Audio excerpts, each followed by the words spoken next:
Assalamualaikum warahmatullahi wabarakatuh. Alhamdulillahi rabbil alamin.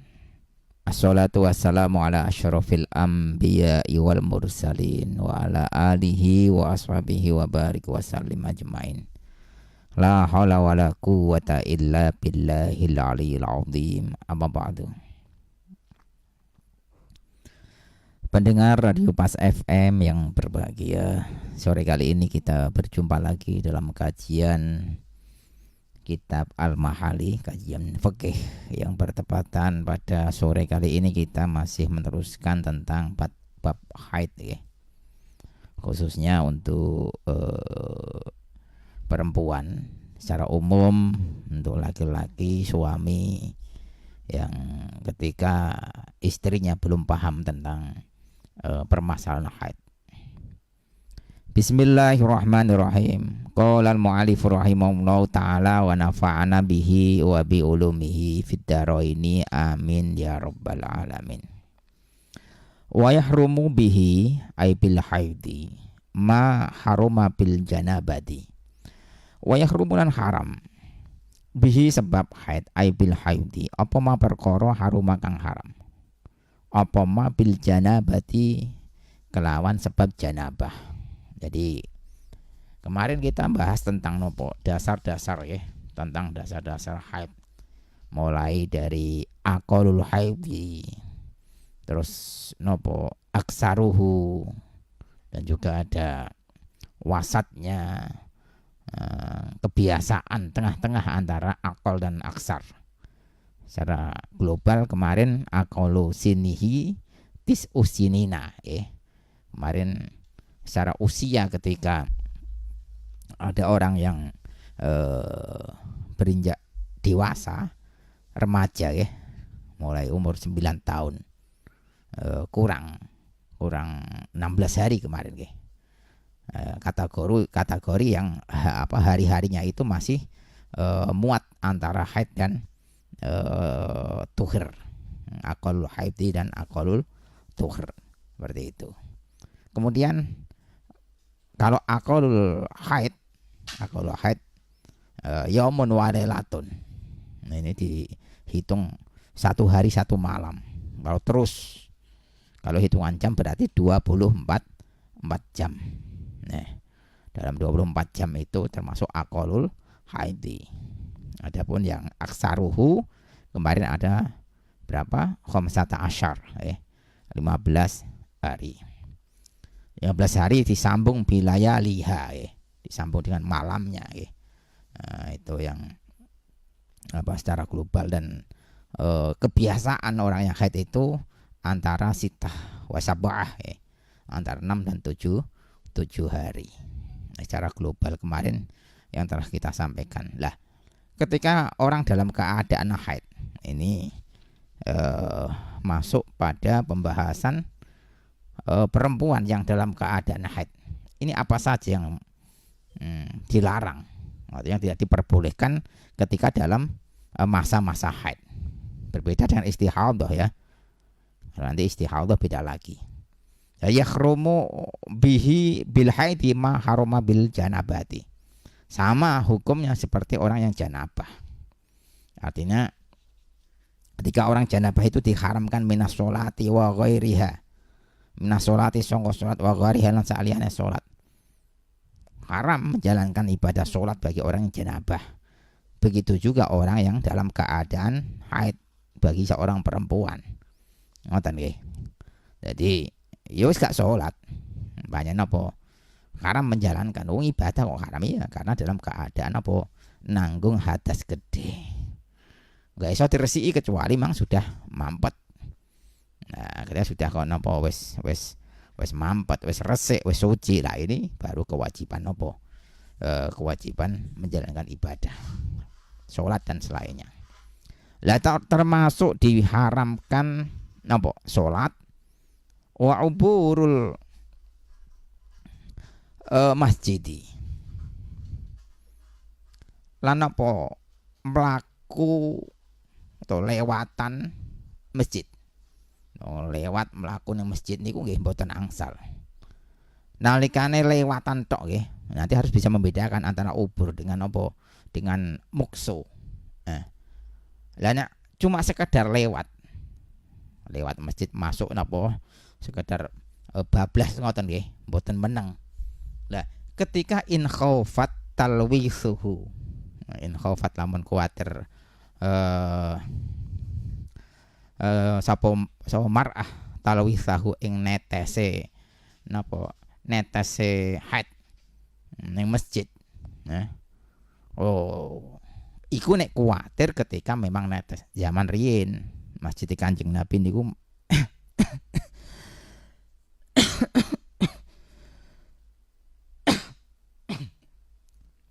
qala al-mu'allif rahimahullah taala. Masjid Kanjeng Nabi ini belum bentuk seperti masjid-masjid sekarang nggih. Masjid dalam garis ngoten nggih ana batas-batase. Cuma dilewati, masjid nggih dipun lewati arep budal teng putih dilewati lah. Nek kono iku dilarang bagi orang yang haid lewat ketika pancen nopo dalam keadaan kuatir mengko ana netes haite ning masjid. Nek dikuatirke. Nek sekarang kan sudah mungkin ada pembalut, ada semua macam-macam ya. Yo kita enggak kuatir. Nek cuma ubur tok. Artinya apa? Lewatan tok. Niku mboten masalah. Nek pancen enggak kuatir. Bidami li ghalabatihi aw adami ihkamihi asyiddah. Nah kono intine napa? Ketika ndekne kok kuatir keharaman iku nek kuatir nalikane ora dipun taleni ya bahasane dulu. Riyen mboten wonten napa atau sekarang nggih. Pembalut dan lain-lain mungkin ceh bentuk napa dituwaleni iki weteng ndok ngoten nggih. Nek fa'in aminat mongko lamun aman sapa mar'ah. Artinya dene wis merasa enggak mungkin ana netes. Masalahe wis dipun paringi napa pencegah ya sing dipun lampahi wong wedok-wedok niku nggih. Ana pembalute mbuh apa wae niku. Nek merasa aman jaza mongko wenang lah keduwe mar'ah apa al-uburu lewatan kal junubi kaya dene wong sing junub. Nah, nggih. Berarti nopo ketika dalam keadaan aman, dalam keadaan tidak merasa nanti akan ada jatuh darah haid itu. Kalau talwif netese nopo netese geteh di masjid maka juga diperbolehkan kalau hanya sekedar lewatan. Sing gak oleh niku. Wah niki lungguh al-muksu meneng tengok-tengok mamane napa wonten majelisan teng masjid wayah malam Jumat ana tahlilan milu nang masjid angger lungguh jero ni. Lah batas-batas masjid sing biasane napa niku mboten sampe ning njaba-njaba ning mboten. Yo panggonan sing teng jero tok. Panggonan sing dipun napa diperbolehkan digunakan untuk iktikaf. Lah niku nggih biasane. Walaupun wakaf ketika dene takyine yang mana. Tapi biasanya wonten teng jerone niku nggih. Banyak sing mboten diperbolehkan untuk masuk bagi orang yang junub. Sehingga napa? Ketika ana majelisan, wonten napa-napa, biyen di luar nggih. Di luar utawa ning jero, tapi wong wedok rumangsa nek dalam keadaan derek majelisan, derek napa kajian, yo ning jaba. Ning jaba karo liya-liyane, mboten satu ning jero.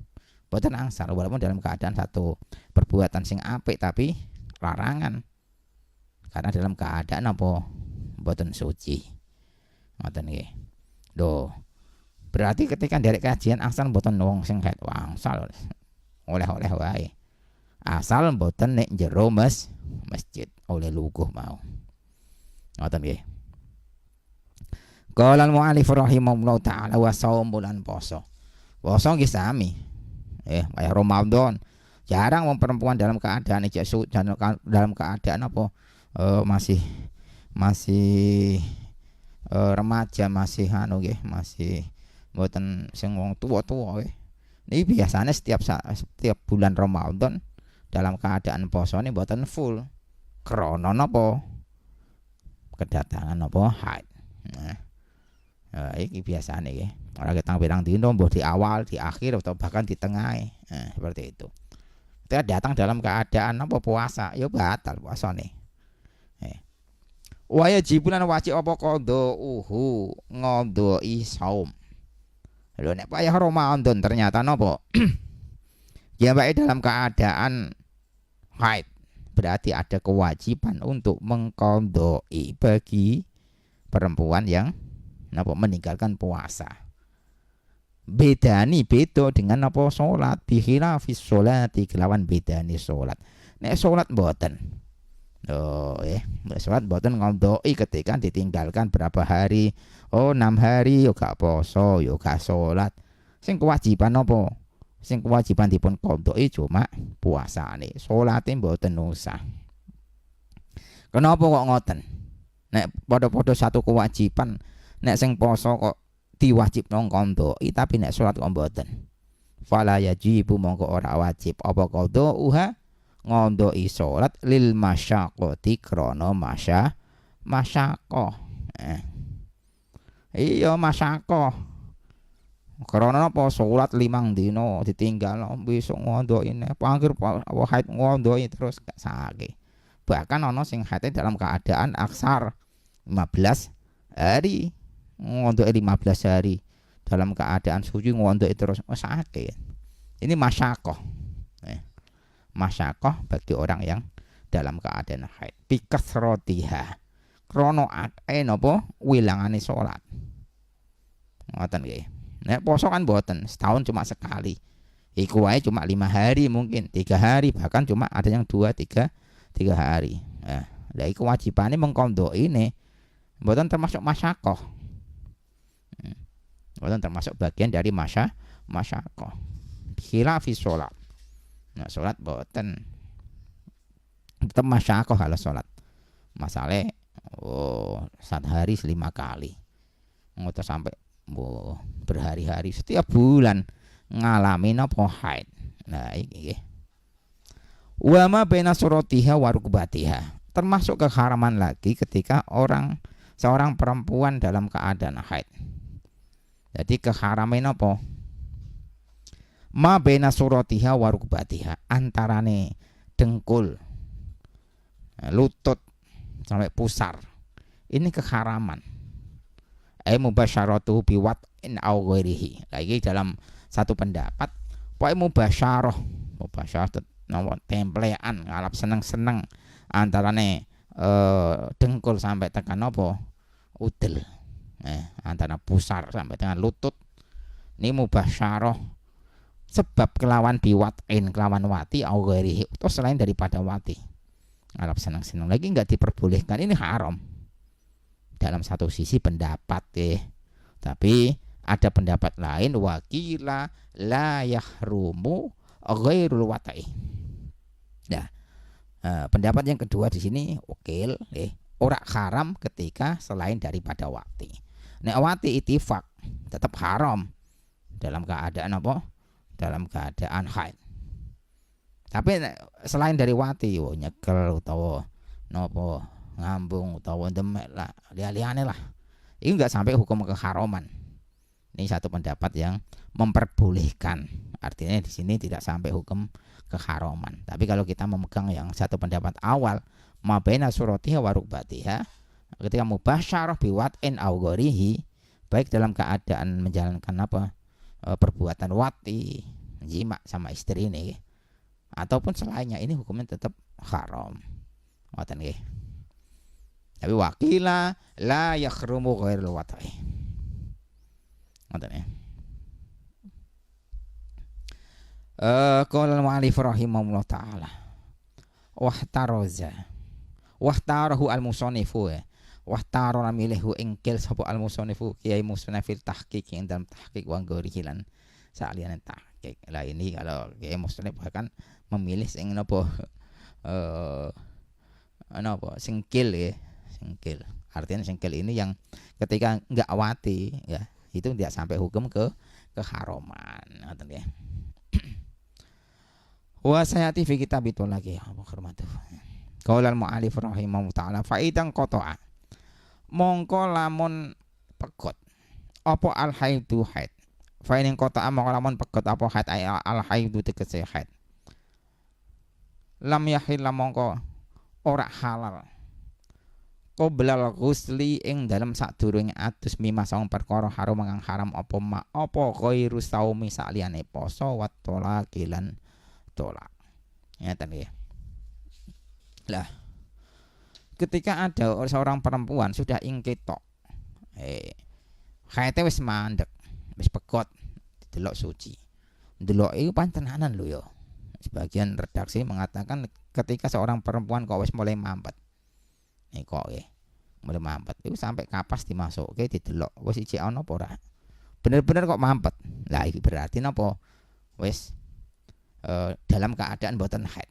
Lah, ketika dalam keadaan pun mboten medal napa ora metu darahe, gak keluar darahe, tetap tidak diperbolehkan atau tidak halal sebelum seorang perempuan mau mandi qoblal ghusli mimma haruma. Sesuatu yang diharamkan dalam keadaan haid itu ketika belum selesai mandi maka juga tidak diperbolehkan, ora halal kecuali sakliyane napa puasa dan tolak. Nek puasa ya enggak apa-apa. Contoh ketika ada orang bulan Ramadan dalam keadaan hari-harinya haid, ternyata jam 3 wis mampet. Mampet terus mulai napa niat poso. Tapi belum mandi sampai waktune azan subuh. Ya, berarti napa sambutan posone sah. Karena dia sudah suci, cuma dia belum mandi. Mandi ini kapan? Ya mandi, secepatnya napa? Mandi. Tetap puasanya enggak masalah. Ini sama ketika seorang perempuan atau suami istri malam-malam kumpul jima sama suami istrinya, kumpul. Ternyata setelah kumpul sama suami istri tadi, dia belum mandi janabah. Sampai waktunya sudah masuk waktu subuh. Dan niat puasa tadi malam nggih, dan niat biasa atau sahur, urung mandi. Masuk napa adzan subuh. Pripun apa posone? Mboten napa-napa. Boleh. Sah-sah. Tapi nggih cepat-cepat mandi. Terus napa?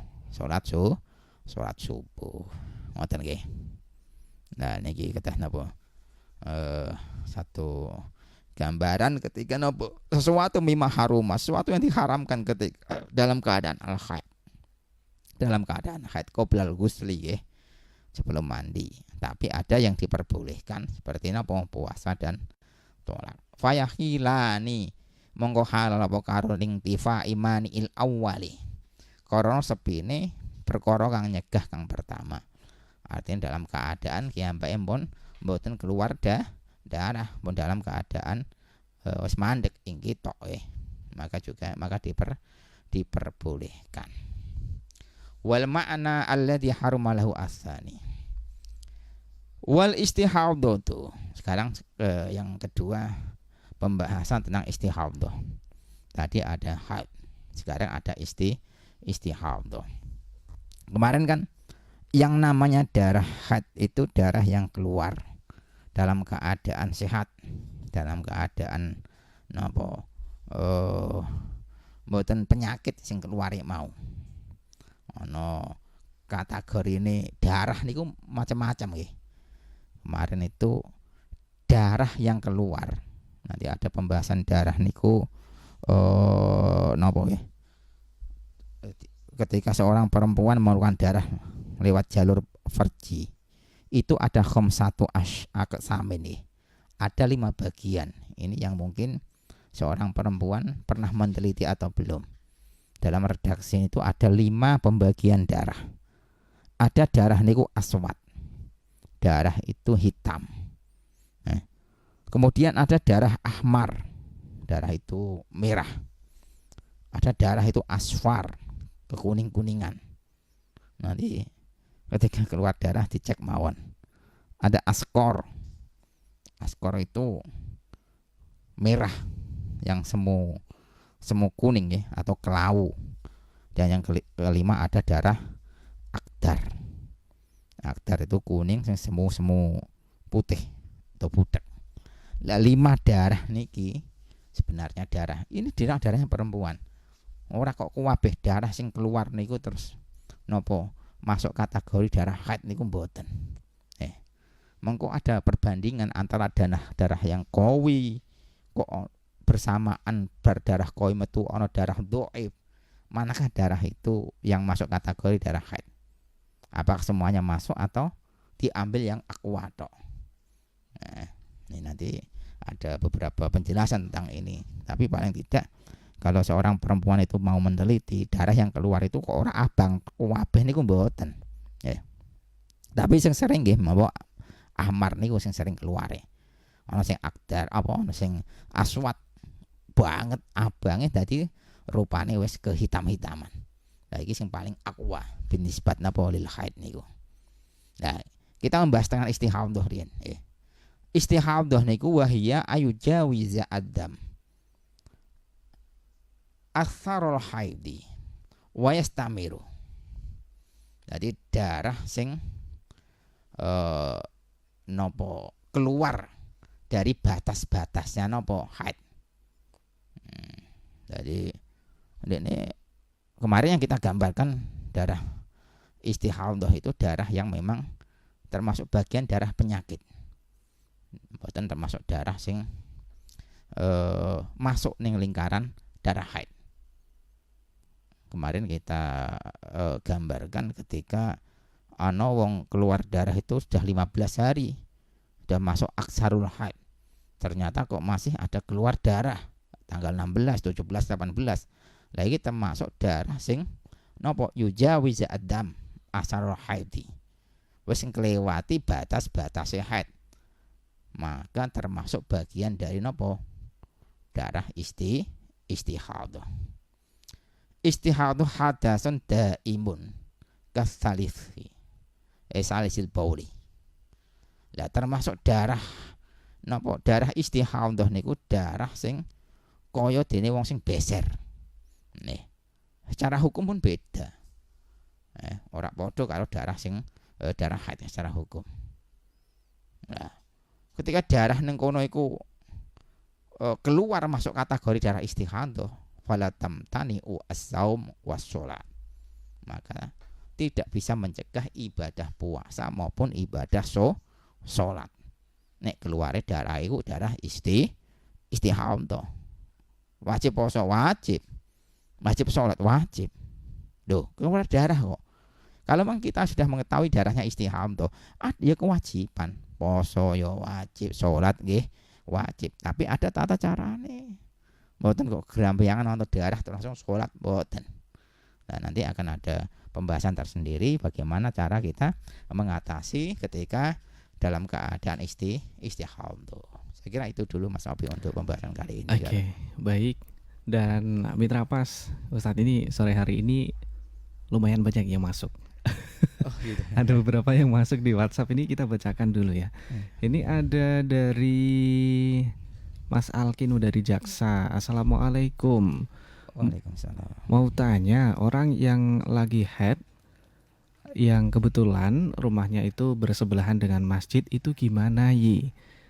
Terus kemudian kalau sudah waktunya selesai haid tapi kok masih keluar darah dikit tapi nggak merah niku pripun? Dari Mas Alkin dari Jaksa seperti itu. Ya. Monggo Ustaz. Untuk yang pertama, ketika ada orang yang dalam keadaan haid rumahnya dekat sama masjid. Ya, yang namanya masjid itu ada batasnya dan rumah juga ada batasnya, sehingga ketika ada orang yang haid di rumah ya nggak masalah kan gitu. Intinya ketika di rumah dia dalam keadaan haid nggak masalah. Jadi nggak harus mengungsi ya Ustaz ya. Yang jadi pertanyaan itu mungkin kalau dia lewatan bagaimana lah ini. Kalau hanya sekedar lewatan tadi uburul masjid itu nggak masalah ketika ya ada catatannya ketika dia tidak khawatir akan ada tetesan menetes darah haidnya. Nah, itu yang paling utama. Ketika dia khawatir ya jangan lewat situ. Nah, yang penting jangan lewat kalau memang dia khawatir. Kalau nggak khawatir nggak masalah. Nah, itu. Jadi nggak masalah ketika dia haid pepetan karo masjid nggak masalah. Ya, namanya masjid ada batas-batasannya. Terus kadang kan juga ada sekolahan TK katakanlah yang berada di lingkungan masjid itu Ustaz. Ya, tadi saya gambarkan yang masjid yang digunakan untuk iktikaf. Lah itu loh. Yang digunakan untuk iktikaf maka tidak diperbolehkan untuk kita duduk-duduk di dalamnya. Kalau di serambinya itu bukan masuk kategori yang diharamkan ya kalau di serambinya. Seperti itu. Yang kedua untuk masalah ketika sudah selesai keluar darah haid. Selesai itu bahasanya bukan berarti kok di situ sudah nggak keluar. Sudah agak mancur gitu Itu kalau kan gitu bahasanya. ya. Sampai itu memang penelitian itu biasanya sampai al-gudnu dimasukkan ke dalam farjinya seorang perempuan. Kok sudah tidak ada sama sekali, nggak ada garis-garisnya, itu sudah berhenti. Kalau masih ada, nah itu masuk kategori masih haid. Seandainya dia anggap udah keluar mandi terus keluar lagi. Lah keluar lagi ini kita lihat tadi batasan yang awal keluarnya itu kok masih kategori lingkupnya nggak melebihi aksarul haid, kok keluar darah lagi, darahnya itu kok masih sama dengan darah yang pertama, itu masih kategori darah haid. Berarti nanti kewajiban mandi lagi. Dan belum itu tadi ya, belum Bersih. sampai aksarul haid itu tadi 15 hari itu ya. Iya, masih dalam lingkaran haid. Gitu. Oke. Nah, ini mestinya juga masih ada beberapa pertanyaan Ustadz, namun nampaknya kita harus segera pamit dan kita akan bahas nanti insya Allah di Selasa depan. Mohon maaf untuk yang belum bisa dibahas di sore hari ini, dan monggo silakan Ustadz untuk kesimpulan dan juga doanya sore terima ini. kasih mohon maaf untuk pertanyaan yang lain mungkin akan kita jawab di Selasa yang akan datang karena maghribnya mepet dan kita mohon undur dulu dan mohon maaf apabila ada kekurangan. Saya kira sama-sama berharap mudah-mudahan kajian pada sore kali ini juga mendapatkan keberkahan dan kemanfaatan. Amin ya rabbal alamin. Cekap ihdinas siratal mustaqim. Assalamualaikum warahmatullahi wabarakatuh. Waalaikumsalam warahmatullahi wabarakatuh.